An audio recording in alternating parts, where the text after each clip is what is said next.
I love it because it is this beautiful blend of logic and creativity. As much as I, like to think of myself as, a bit magical, I don't really go to the electrician and be like, man, electricity is just magic. I'm going to be honest, Nathan, I was a total asshole. Welcome to Add to Cart, Australia's leading e-commerce podcast that express delivers all you need to know in the fast-moving world of online retail. Every week, Nathan Bush from eSuite and an e-commerce industry expert will share the news, research and insights that you need to know to keep you at the top of your game. And of course, keep your customers adding to cart.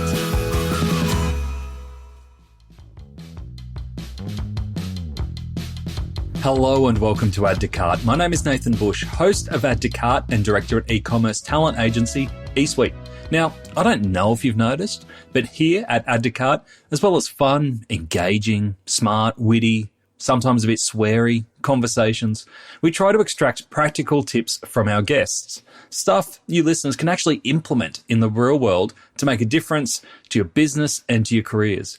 I mean, who doesn't need a free idea or two, right?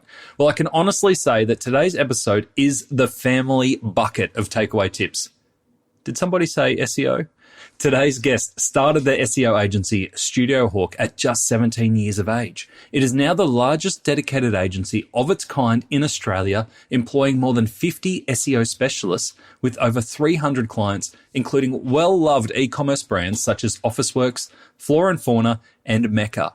Founder Harry Sanders grew StudioHawk into the multi-award-winning company it is today, despite going through a period of homelessness along the way.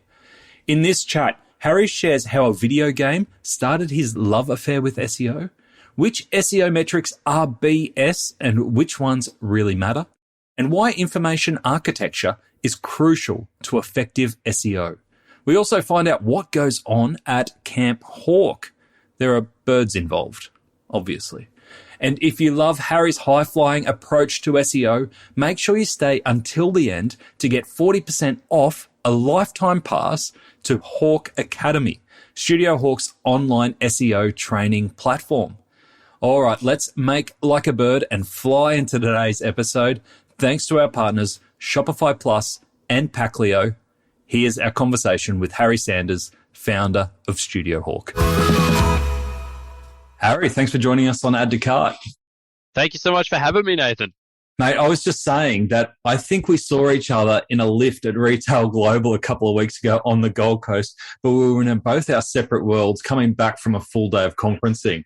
How'd you find those couple of days? Oh, it was a great couple of days, as we're just saying, like catching up and socializing so much. I would have had my headphones on in the lift, just like either blasting an audio book or some music. I love it, but, you have to have your wind down time as well. Yeah. Now, Harry, we are here to talk all about SEO because if there's a guru around SEO, you are it. Now, let's start at the start. We won't do the whole backstory because I know our listeners really want to hear and they want to get some tips around SEO for their e-commerce businesses. But am I right in hearing that you started or you got into SEO at the age of 13? I sure did, playing a spectacular game called RuneScape. RuneScape, what's that? RuneScape. It's an online video game. It's like a free game. I don't know if you know what an MMORPG is, but super nerdy, grindy game. But that's how I got started. I started making guides for this video game. And then I realized, dude, no one's reading my guides. How do I make people read my guides? And so I started learning about SEO. Brilliant. And where did you start? So I started, I did a typical search. I think a lot of e-com people would do. It's like traffic to website. And it's like, okay, you got paid traffic or free traffic. Paid. I don't have any money. So I went down the SEO route. And back then, that would have been 10 years ago. 11 years ago now. And it was all about, private blog networks or PBNs as they're called and all these black hat tactics and all this stuff. And there were all these forums, Black Hat World, Warrior Forum. Maybe if you've been in the game for a long time, you'll know a lot of these places. What year are we talking here? We're talking, 11 years ago, 2011. Okay. Just around Penguin and all that kind of stuff. And I was just so immersed. I started learning and I, started building SEO on this on the guide website. And then I got bored of the RuneScape guide, so I started. I did this thing where I would, with my buddies that I'd play with all around the world, I'd pay them in the game to write blog posts about wherever they lived. So people would be in Mumbai, they'd be in, all over the world, and they'd write like a locals guide. And it would be basically 14, 15-year-old kids writing these guides. Best job ever at that age. 100%. And so I started doing SEO for that. And then that got pretty big and actually got picked up, not for a lot of money because I didn't know what I was doing, but it really got into it. Great. And then fast forward to today, and I feel like you've won every award under the sun from both an SEO perspective and a young entrepreneur perspective, and you're now the largest dedicated SEO agency in Australia. How does it feel to come from those beginnings to where it is today in a relatively short amount of time? It's one of those things. I mean, if you ask any successful e-com owner that's listening, you'd listen and you'd be like, man, you hear this stuff, you hear it regurgitated back to you, and you're like, yeah, it's so weird to think about. Like, yes, we've got the awards and we've got that recognition, but there's still so much more I want to do. You know what I mean? Like, I want to be the largest in the world. I want to do these different affiliate projects. And so I think you'll never really stop and think about how far you've made it. But it's awesome to see that vision come to life and to see, SEO getting, I think, the exposure that it deserves and coming out of that era of being some kind of dark, mysterious art kind of thing and coming into this, days of measurable insights. Was there any particular moment in those years where you went, oh, wow, this is actually going to be a big thing? Like, was there a particular moment, a client win or anything along those lines where you went, oh, wow, this is serious? There's been several moments. Like, one of them was when we were starting and we hired our first person, because I was like, oh, wow, this is serious now. This is no longer like an SEO little hobby kind of thing. Like, someone's like relying on me for rent. And another big one was when, 3.5 years ago, we won the Officeworks account. And when we won that, and we didn't have any enterprise experience, we're just a bunch of nerdy people coming together doing SEO. We didn't have a salesperson or anything like that. We still don't. We were basically in this pitch against, say names, people will appreciate it, like Dentsu and those kind of big agency networks that traditionally win those accounts that would walk out with two, beautiful women, the whole sales process. And then we walked in, and of course, Officeworks was all female. So they were not so impressed. And yeah, I mean, that was a huge moment where we realized, wow, we might be onto something big here, because like our model was always, we wanted to create an SEO company without salespeople. We wanted to create it without account managers. So it'd be like, you'll work straight with an SEO specialist. And so I don't think we realized how big that model could potentially be and how much people wanted that and how much people were maybe sick of the traditional agency model until we won that account.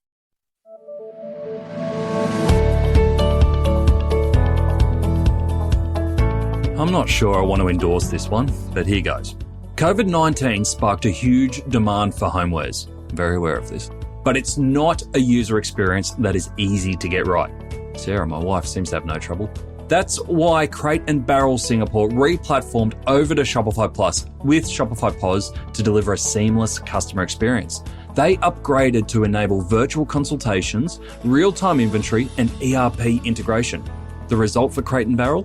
A 350% increase in loyalty signups and an experience ready for expansion through Southeast Asia.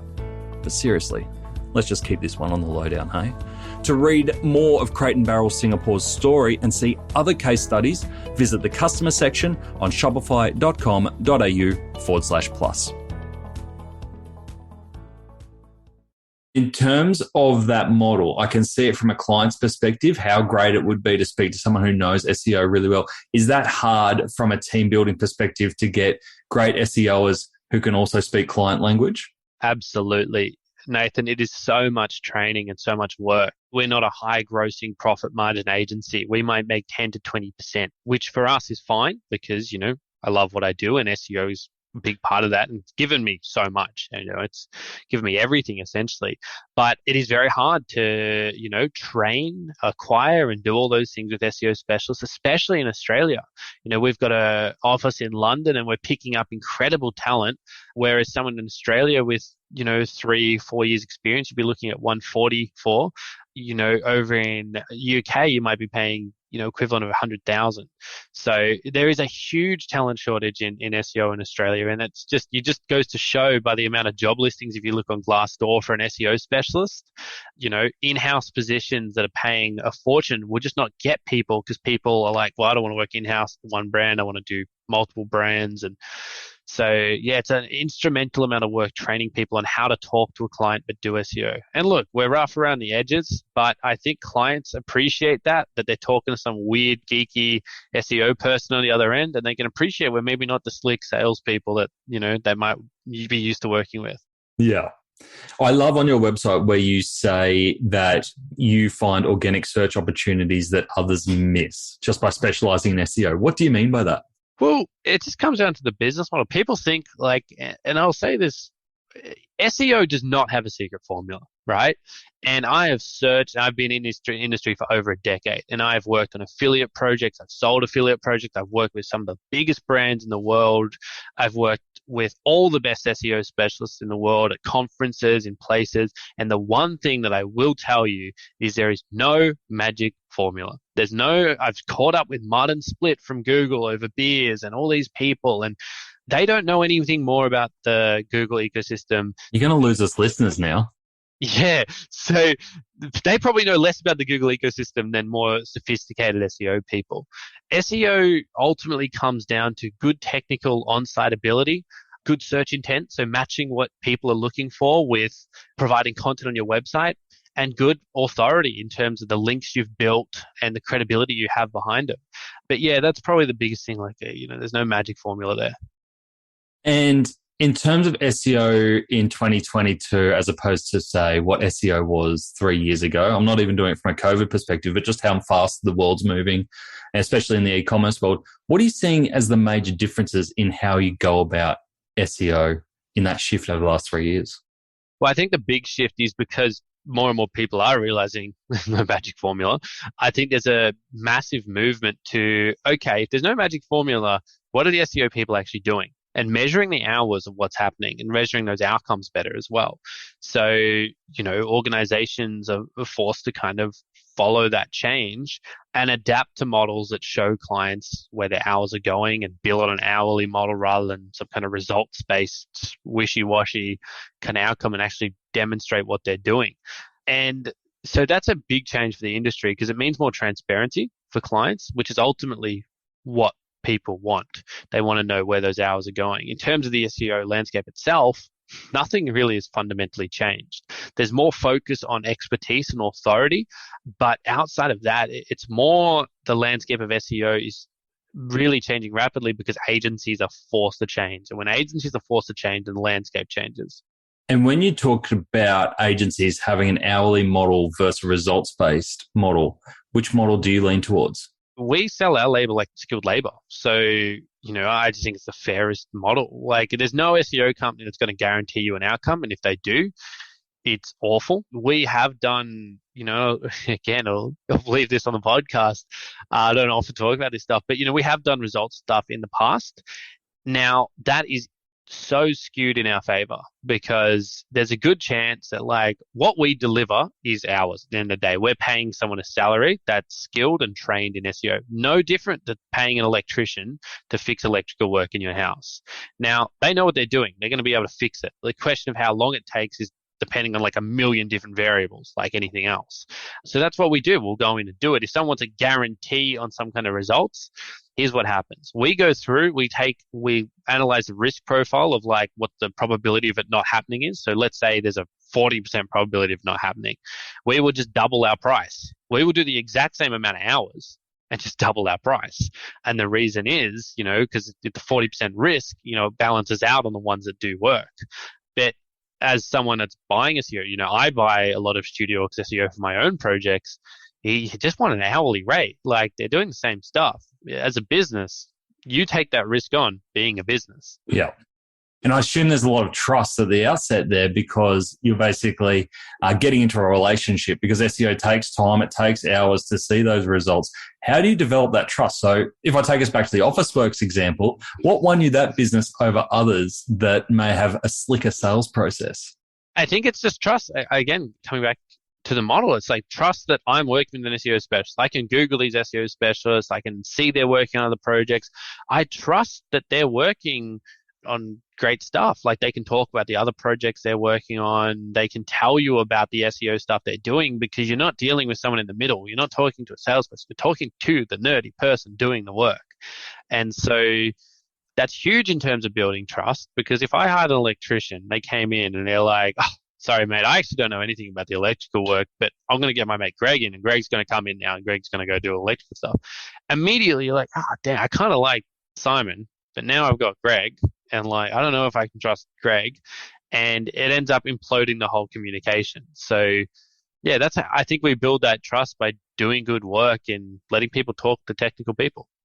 So a lot of our listeners will be sitting here going, I need to get on top of my SEO, and I might be a bit stuck in SEO and I don't know how to re-kick it or restart it or even start at all. What are the typical kind of briefs that you get? And as a follow-up to that question, what are the best kind of briefs you can get? We do get a lot of not great briefs. And if you're doing any of the things I mentioned, don't be offended. It's just, it is what it is. I've been trying to renovate a house recently, and so I've gone through this whole process in a different industry, and I've realized how naive some of my questions can be, because I want to, you have this situation, Nathan, where you don't want to sound like you don't know what you're talking about to the builders, because you think you'll get taken advantage of. So you end up saying things that are probably not that great. So some of those things in SEO are people that say, I want to improve my domain authority by 10 points. How are you going to do that? Domain authority is an absolute BS metric, meaning nothing. Do not worry about it. It's a third-party metric. Google does not use it. It's about your traffic, your positions, and your ultimately leads. So when people start a conversation with that, when people start a conversation with how many backlinks, like, well, we're going to get, we're currently getting 100, we need to get 100 again. Again, absolutely irrelevant metric. What is the quality behind those backlinks? Briefs that just totally miss the point, and they're kind of like, we're wanting to engage an SEO specialist to have a look at our content development. You're like, okay, great. We can look at your content development, do like some research behind what we need to develop. And then they come back and they're just like, actually, we thought SEO content was more, you just put the keyword in and call it a day. So what a good brief looks like when you're looking at SEO is really trying to get to the crux of what you're trying to achieve. What are the verticals? Not necessarily just keywords, because it's not like how we're going to rank a keyword number one. So what are the verticals you're after? What are the kind of customers that you want to convert? And what resources do you have? So an SEO specialist, we can obviously provide technical resources, but you might have a developer that you want to use. Great, we can brief the developer. As an SEO, we want to develop content, but you might have a content person. Great, we can use them. So it's understanding what you want to do and what resources you have available. That's going to educate us and allow us to quote the right amount to do the different things that need to be done. It makes sense. So basically stay in your lane and brief us on the business problem that you're trying to solve, and we'll apply the 100%. Don't worry too much about worrying about saying something or not sounding smart. Like, we'll be able to pick that up in minutes anyway, because you'll say something like, I want to improve my DA, that will go, no SEO person will say that. Or some of my favorites have been, I'll get big enterprise briefs that are like, what machine learning SEO AI technology are you using? And you're like, I don't know if I could fit any more buzzwords into that if I tried. So don't try to do that. Just say, hey, as a business, I need to do this. I want to know how you're going to do it. Yeah. And ask for a plan. Yeah. And what does a plan typically look like? Kind of like a roadmap. Like, what are the different things in those verticals, those kind of 3 key verticals that I mentioned that are going to happen? What technical things need to change? What content needs to change or be created? What links need to be created, and how we're going to go after those? What strategies, are we focused on quality, quantity, all that kind of stuff? Is that going to move the needle for us? That's what will go into a roadmap and ultimately what you sign off on. Yeah. And on those 3 verticals, because I love how you've divided those out, that's really easy to get your head around: technical, search intent, and authority. Where do you see the immediate low-hanging for a lot of brands under each of those verticals? Are there any things that you typically go, I know that, most of the time we can go in and adjust this and we'll get, some great results, because it's often ignored? 100%. Off the top of my head, I can give you like a big one for each. E-com brands, if you're doing international SEO, for the love of God, please fix your hreflangs. What? A hreflang, it's a script that goes on site, and make sure you localize that content and gone through your redirect strategy properly. So often I see brands are like, we need to be in the UK pronto. And they set up their UK site and then they end up killing both their traffic sources because of that. Other technical things that brands need to do is look at your overall, like this more, e-commerce brands, people listening, look at your overall crawl budget and what you're trying to do. So you aren't Amazon. You cannot just put like 1 million URLs on and hope that Google crawls them all. Google is going to crawl a finite amount of URLs. So figure out which ones you want them to index and sell, and then canonicalize others or get rid of them from some kind of index. Otherwise, it just gets too messy and too bloated unless you have the authority to carry it. Is there a guide on optimal amount of URLs to be optimizing for? Well, you can do a really quick trick. It is in Google Search Console. You can basically pull up your site and see how many of your URLs are indexed. Let's say you have 100,000 URLs and only 1,000 indexed. No rocket science to figure out what you need to do. But, it's just those kind of things. It's too often people are like, well, Amazon does it. Why can't I do that? Well, right, because Amazon has so much SEO authority behind it that it's going to take you time to build up to that. I'm not saying that you can't. I'm just saying that, Amazon started with books and grew. Find out what your vertical is and what you're really going to own and do that. Like Appliances Online is a great example. They owned white goods and they completely scared Harvey and Good Guys and all these big retailers by owning their space. And if you're going after a space that's as big as that, so white goods, that wouldn't be an easy one to win, right? When you're talking to clients, how much effort and time do you usually advise that you need to give yourself? Yeah, so how much effort and time, again, you go through each of those verticals and try and establish how much effort and time needs to go into each. Honestly, we try and start small. So a lot of brands would come to us, be like, we want to put 20 grand into our SEO per month, or we want to do 10 grand or whatever. And we say, actually, you know what? Put 2 grand in for now. And what you're going to do with that is, because it's it's going to get returns, but it's going to take 6-12 months and it's going to, accumulate on top of itself. You're going to be better off putting 2K in for a year than you are 20K for 2 months and then panicking, how am I going to continue putting 20K into this channel as it develops? So you just got to be smart with your resources like any e-commerce business does. And then, coming back to like the search intent stuff, like make sure you've got content on your category pages. People do not have content on their category pages. Officeworks got about a 30% uplift in their organic revenue just by adding content to category pages. And when you talk about, sorry, I keep cutting into this because I'm so intrigued and I want to know more.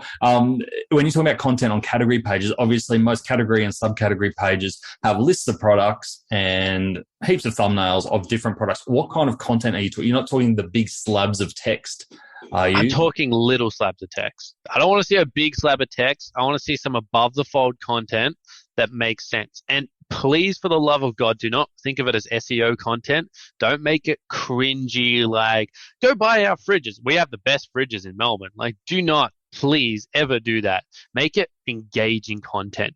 And then use it as an opportunity to internally link to other brands or products that you have on your site. So a brand we work with was, Nathan, you would know Phil from Retail Global, the organizer. So he started a company called Mecca. They did 10 million in revenue through organic in a month over the course of a year because they started ranking in the top for disposable face masks. They did that because no one else had content on their page for disposable face masks, and he had great internal linking from other sections of the page to that. So the whole site was pushing up his disposable face masks. So if you're trying to sell dresses or something, you can internally link those different categories to the dresses page and then uplift that whole page. It's a question I've always wondered. I'm not sure if you've got the answer, but why does Google give authority when you internally link? Because it seems like the easiest win ever to link to yourself. So easy. Google doesn't really know what you're trying to do with your site. Google, instead of always assuming positive intent, they just pretty much assume negative intent. And most sites don't have a very clearly laid out what we call information architecture. So Google's not really sure what you want it to index or, what priority it is. So by putting in category pages and linking or internally linking to pages, you're literally saying to Google, hey, these are important pages to me. I would like you to rank these high. Google's not necessarily a bad, operator. It's going to look at that and be like, well, actually, yeah, those face masks in that example, they are a great page and it looks like a great product. We're going to give you some more visibility on that and see how people like it. And then they put you up higher in the search results. And if the click-through rate's good in the search results and people aren't pogo sticking back to the search results and looking at other pages, then Google's going to keep you in that position. How much does Google look at things like bounce rate and exits and all that kind of engagement metrics? So this one's super confusing. So I'll answer and then explain. Google doesn't look at bounce rate. So your bounce rate in Google Analytics or GA4, if you're, on the trend and transitioning over to there, means nothing. That is just for you. Google looks at something we call pogo sticking. So it's different than a bounce rate. So Google looks at that. So the CTR, the click-through rate, I'm using so many acronyms here. I apologize. Love it. Good. On the SERPs page, which is the search engine results page when you Google something, basically the click-through rate is what you click on that page. And pogo sticking, so let's say you're in the third result, someone clicks on that, and then they go back to the search results and click on the fourth result. Google can and does track that, and they understand that very well. So if people are landing on your page and you're not answering their search intent, or for whatever reason, searchers are not getting what they want when they land on your website, then yeah, that's a massive negative signal. But first, you need to focus on getting into those top 5 results before you worry too much about that pogo sticking. Most of the time, that's just user experience, the pricing, all that kind of stuff. But yeah, that's what we mean when Google doesn't look at your bounce rate. So Google will say they don't look at their bounce rate. Absolutely true. They're not lying, but they do look at when someone bounces back to the search engine results and goes somewhere else. So they effectively just didn't get an answer. Yeah. Yeah. Worst result for Google. Exactly right. I love that. I hadn't heard the term pogo sticking before, so that's a learning for me. Before we move on, actually, any other quick wins that came to mind? Because I kind of interrupted you. Oh, yeah. The last one would be on the authority piece around the links. There's massive quick wins around, if you can get suppliers to link to you, that's a very easy one. Or you could start, one of the really cool things that's happening, and you'll hear more and more about it over the next year, 2 years, is this concept of digital PR. Instead of trying to focus on really cheap links, which do nothing for you these days, any link that ends up costing less than $200 is basically worthless. So doing digital PR where you're like, we're doing a few great examples of these. Daily Jocks is one that comes to mind, and we're doing the underwear capital of Australia. So we basically create an interactive data widget and then create data from their sales, customer surveys, all that kind of stuff to find out what's the most popular, underwear in Brisbane, for instance. And then we go to the media and pitch this story. And they have to link to us because the data widget's stored on our website. So that's a huge, huge, huge piece that's going to become very popular in the next couple of years. It's already huge in the UK, but that's a great kind of thing. It's involved because you have to develop a story, you have to pitch journalists, you have to create data, but it is great bang for buck. And is follow and no follow links, are they still a thing? They're still a thing, unfortunately. I wouldn't stress too much. Like, if you have a good link profile, you want at least 20% no follow links. There's now rel sponsored and stuff that Google's introduced. They still haven't gotten around to doing anything with that yet. So it's too hard to kind of gauge what they're wanting to do. I don't even think Google knows what they want to do with those. They just introduced them, figure it out later.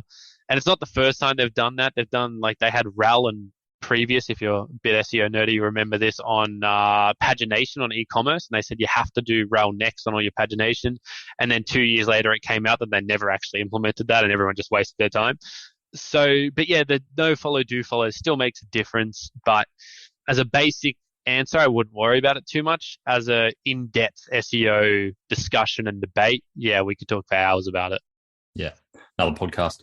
I was fascinated before when you said that domain authority and number of backlinks don't carry any weight. And I know a lot of people, including myself in the past, have used tools like SEO Rush and things like that to be able to use the metrics that they publish. And they obviously hold DA really high there as ways to measure your SEO effectiveness. What tools and metrics do you use apart from overall traffic growth to measure if SEO is effective? Yeah, so outside of Google Search Console analytics to kind of track leads and traffic, I do absolutely use tools like SEMrush and Ahrefs. They're probably the two leading tools. SEMrush certainly, in terms of getting an understanding and an overview of what your website's doing from an SEO perspective, what competitors are doing from an SEO perspective. But don't be fooled by the little simple, quick kind of metrics. SEMrush has got an AS score or an R score that you might call it. Moz has got a when DA. acronyms go bad. That's it, when acronyms go bad. Ahrefs has got a DR score. Everyone's got their own little score. They're just an indication or a rough guess. I would look at the traffic in SEMrush as your best estimation. So if you're getting a backlink, I'd look at the traffic of the backlink for an estimation of is this a good backlink or not. We will still do it. We'll still put like a score of a backlink, like a DR score of the backlink, just to make it easier for clients. And there's nothing inherently wrong with that. The biggest problem is if you're like, I want to increase my DR score. It's like, unless you're a link vendor or something, that score is completely irrelevant to you. It does nothing for you. So don't worry about trying to increase that. Focus on like what quality links can you build and to where that's going to have an impact. You've refreshed your website. The new range is about to drop. You've never had more customer service options. Hey, but take a look over there at that boring pile of packaging boxes. Ugh, ugly. Time to give that some love. Luckily, Packlio is here to bring some joy to your customers' delivery and unboxing experience. It's been ignored for way too long. With vibrant colours, cool designs and eco-friendly credentials, there are no more excuses for boring boxes. Even better, Packlio is Australian owned and operated with same-day dispatch and 14-day returns. There's nothing boring about that. Check out the Packlio range of e-commerce packaging options at packlio.com. That's Packlio, Packleo, packlio.com. Are there any other free or low-cost tools that you rate as worthy that are here or emerging that you like to use? Yeah, so those, you're right, probably SEMrush and Ahrefs, pretty expensive tools. I think we spend something like, $8,000, $10,000 a month on SEMrush alone. So, if you're a small business, it probably still costs you a few $100 a month. There's Keyword Finder, which is a great tool on looking at keyword data and trends. There are always tools popping up. There's a thing called Mango Tools, which is great and we recommend for people trying to get into it. To be honest, I don't know a lot of the free or low-end tools, mostly because, it's mostly using like the best in market kind of tools and software because, it's worth the money. But, understand there's limiting factors as you're starting out. That's it. Oh, great stuff. There's some good tips in there. Thank you. Over the last few years, we've obviously seen a big changes and a lot of brands putting a lot more focus on Google Shopping. And we've seen it go from just from an organic channel to a paid channel to a mix of organic and paid. What's your take on Google Shopping at the moment? Do you think it can be effective as an SEO channel itself? If it's the only thing you're doing for SEO, no. If it's a supplementary part of it, absolutely. Google Shopping is determined by your overall kind of SEO presence, by the same things we mentioned, your search intent, your authority, your technical SEO. It's all very intertwined. And it's just about feeding that in, like using your paid feed to have your shopping feed in there and ranking. It will deliver you some sales. It's not going to be your saving grace channel, just simply because Google Shopping mostly just prioritizes the cheapest product at the top. If you're the cheapest product, great, but I guarantee you might not be the cheapest product forever, and you definitely don't want to be competing solely on the price. And you don't want to be the cheapest product bidding the most amount. Correct, because, and this is something that holds true and something I always say at conferences I speak at and stuff, whatever you're paying for ads right now is not going to get cheaper in a year's time. It is only going to go up. And this is a lesson that good guys learned because they were very anti-SEO. Because they were just like, well, we pay for ads. We may as well just keep doing that until other brands were able to pay more because they had better quality scores through their SEO or a variety of different factors. And all of a sudden, it's a race to the bottom. So you want to make sure you're diversifying your channel. Google Shopping as a paid channel is great. Using it for organic is also great. And there's definitely wins you can do there to get that. But just don't put all your eggs in one basket. Yeah. And have you seen a shift over the last, say, 2 years as we've had huge growth in e-commerce? and we've seen Facebook change their algorithms and become more expensive. And obviously that has a flow-on effect to Google paid results. Have you seen a shift in investment, the way companies are investing in their marketing channels?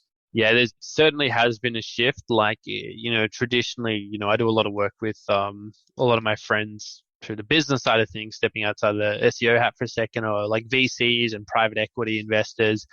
And there's been a big shift from just like give brands paid money to we actually need to own a brand.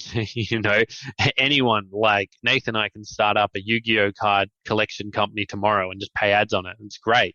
But we don't have a brand. We need to actually build a brand and a name and all the reputation behind it. So there's been a real shift to that. And SEO, I think, plays a big part in building a brand.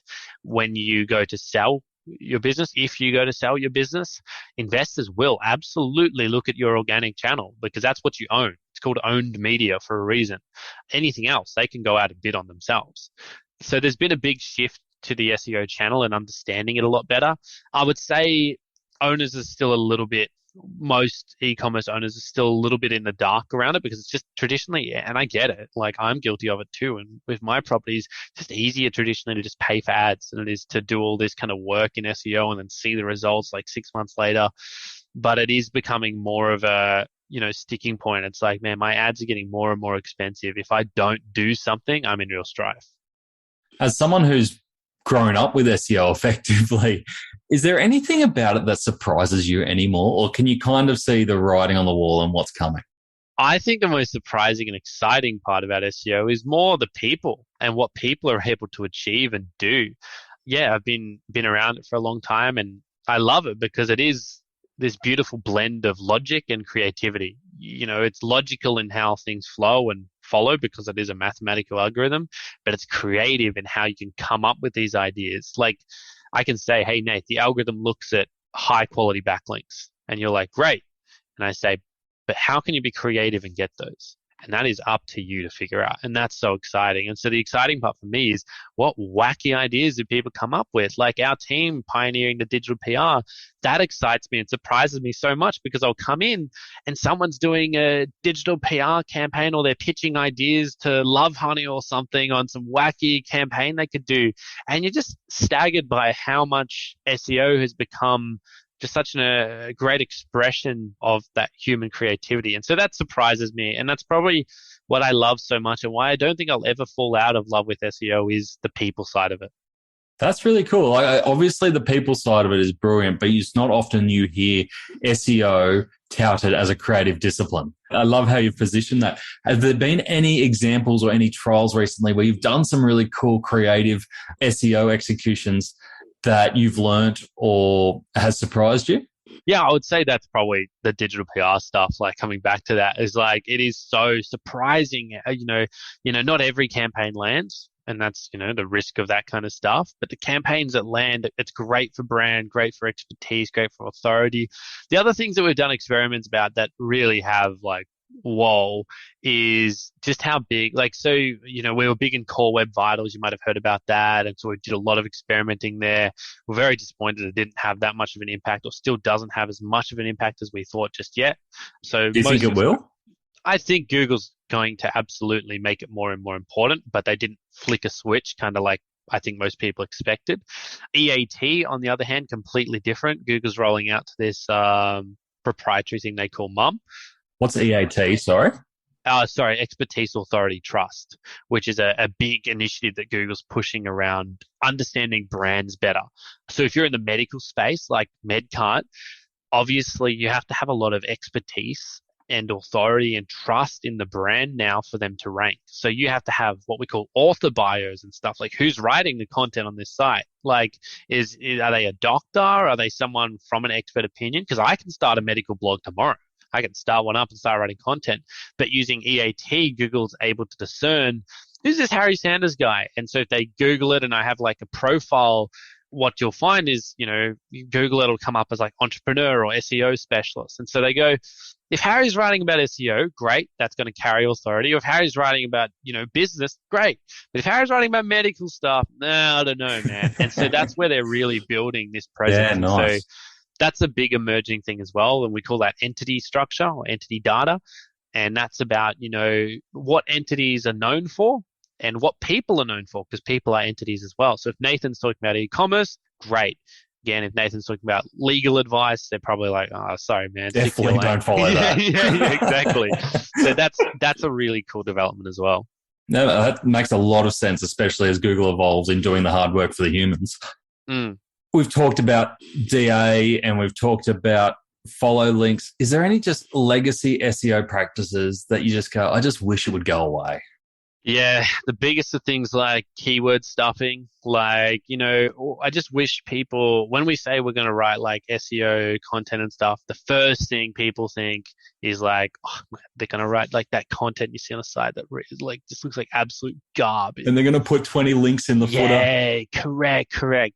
That needs to go away. That's been done for a long time. When people talk SEO optimized content now, what they're talking about is we've researched the topics that we're going to discuss. So we're not just writing topics that we want to discuss. We're writing topics that we know have volume. We're writing about topics that we know have trends, and we're writing about topics that we know have content gaps on our site. So that's what we call SEO content. In terms of reading it, if it's done well, you would not be able to tell that it's written for SEO at all. It should read for humans. It should even evoke emotion if it's really good. So yeah, that's one thing that annoys me. Quality, like quantity of backlinks. If I have another person that says, we're getting 4 links, but these guys say we're going to get me 200. It's like, yeah, but I can get you 200. I can get you 20,000 on the Fiverr for $10, right? Is that going to help you or hurt you? So it's understanding, again, I love the technical stuff. I don't want to dive too deep, but like the mean distribution of the traffic of, of those different backlinks is something we look at. Like, what is the average traffic of each of those links you're getting? Because if it's 0 or 1 or 3, then they're absolutely useless. Whereas if they're high traffic websites, then they're very useful backlinks as long as they're in your niche and they're relevant. So these are the things we look at. Like when I'm building affiliate brands or doing all that kind of stuff, because I do a lot of that stuff. I have one in the employee culture space at the moment that I'm building. And I'll make sure that, when I'm getting backlinks and I'm working with StudioHawk to do that, I'm focused on those high quality traffic links. I'm not focused on like the quantity. But yeah, there's still a lot of those myths and misconceptions that I really, do hope will eradicate over time. Even just the whole idea of like, oh, SEO is just magic, As much as I, like to think of myself as, a bit magical, I don't really go to the electrician and be like, man, electricity is just magic. Like, I don't understand how electricity works. I'll be the first to admit it, right? I don't get it. And that's okay. But it's not magic. There's science behind it. So he would just give me a funny look. And so I'd like to see SEO people start to do that when clients say, oh, this is obviously a magical dark art. Just go like, oh, not really, man. It's like pretty agreed upon like concepts that we know work. Yeah, nice. I love that analogy. It's so good. Now, if you were sitting down with people who, say you're sitting down with a 13-year-old Harry in 2022. Oh, God. There could be a number of conversations you'd have with him. But what advice would you have for him getting started with his SEO career in 2022? Most of my advice, weirdly, wouldn't be so much about SEO because that changes and you learn and adapt and over years of knowledge, you pick up different things. The biggest thing I would say about being in the industry and being in what we do is I would sit next to 13-year-old Harry. I would say, look, buddy, you keep playing RuneScape. I'll talk for a bit. And I would say, you can be really talented and you can be very successful. But one of the most important things that you need to be is humble and not have an ego about it. When I was 16, 17, I was working in an agency at that stage. I left that to start StudioHawk. And I'm going to be honest, Nathan, I was a total asshole. I treated the people I worked with poorly, my team, all that stuff because I was, referred to as some prodigy SEO specialist. And I thought I was God's gift to SEO or something. And it wasn't until I went through what I went through, couch surfing, all that kind of stuff, that it took for me to realize like, ego is the biggest thing that holds businesses back and holds great people back. If I hadn't gone through that, I might have been a great SEO specialist, but no one would know about me because I was just too much of an ass to work with. So I would say to 13-year-old self, hey mate, you might be great at SEO, but there's a lot of things you're not great at, and everyone has their skill. Find what your skill is. For me, that was business and SEO, but find what your skill is as someone listening to the podcast and stay in that lane and own that lane and become the master of it. You don't need to become the master of everything. You don't need to go through everything and feel like that. You just need to know what you're good at, stick to that, and leave the ego behind. Yeah, I love that advice. It's so good. And be good to the people around you because they'll lift you up and you'll lift them up. Correct. Absolutely. And no one likes someone that, just thinks they're incredible. One last question for you, actually, before I get to the standard question. But you've got an awesome photo of yourself with a big hawk on your LinkedIn page. How did you get that? So one of the things we do as part of the culture of StudioHawk is I won't bore you too much with the intricacies of like the system of Studio, but we basically have juniors, mids, seniors, and then like a managerial team. So everyone in that system is an SEO company.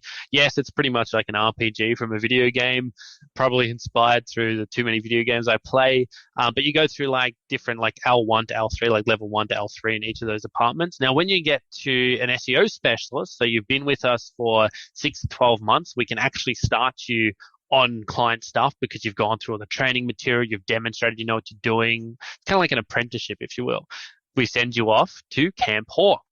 And Camp Hawk is a retreat we do where we teach you about like working in a team and working with clients and what to say and all that kind of stuff. And on Camp Hawk, you get to go to a falconry range. And so that's me at a falconry range with a big hawk on me. Maybe I do look at, maybe I don't, but I was so scared. Those birds are big, man. And, looks massive. I'd never seen a hawk. That photo was probably 4 or 5 years ago, when we first started doing it. I'd never seen a hawk before. I just called myself StudioHawk. And those things are huge. And they got these big talons. And that thing's right next to your neck, man. Yeah. And look. I mean, you couldn't call it Studio Budgie or anything like that. No, it would have been a lot easier. Maybe Studio Fish or something. Fish don't, whatever. But yeah. Oh, that's awesome. What a story. The whole idea behind the hawk was obviously the vision narrowing in on the one thing we do well. Yeah, that's cool. Yeah, so that's where the photo comes from. I wasn't expecting that story. What's next for yourself and the team at StudioHawk? Where are you focusing? So StudioHawk is kind of now like in Australia, they're doing great stuff. We're obviously still so focused on revamping everything we do. We're really focused on building out content more, building out that digital PR offering. There's very few people in Australia that offer that, and we would love to be pioneering that space in the sense of digital PR for SEO. I think what's next is to continue growing that team. I'm largely not so involved in the day-to-day operational stuff of StudioHawk Australia. They've got a great thing going and they keep that running. And every time I touch it, I break things, so I leave them. I'm very much involved in the UK where we've got specialists and they're growing really rapidly as well. Similar thing. And we just share those learnings across. There's so many things we learn in the UK that they do so exceptionally well because they're on average way ahead of the game than most Australian companies. And so we take those back. And then there's things that we Aussies do. And I'll tell you what, we can do some cool stuff. And so we can share that over to the UK for our UK clients. And, that's really cool to have those sharing. So I'd love to be doing more of that. Maybe the US on the horizon of next year or two. We'll see how that goes. And then otherwise, Nathan, I just love doing my own SEO projects, so I'm working on a couple affiliate projects at the moment.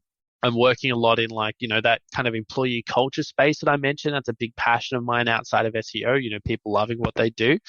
And so that's really what I'm focused on, doing a lot of traveling and actually off to the UK tomorrow. So yeah.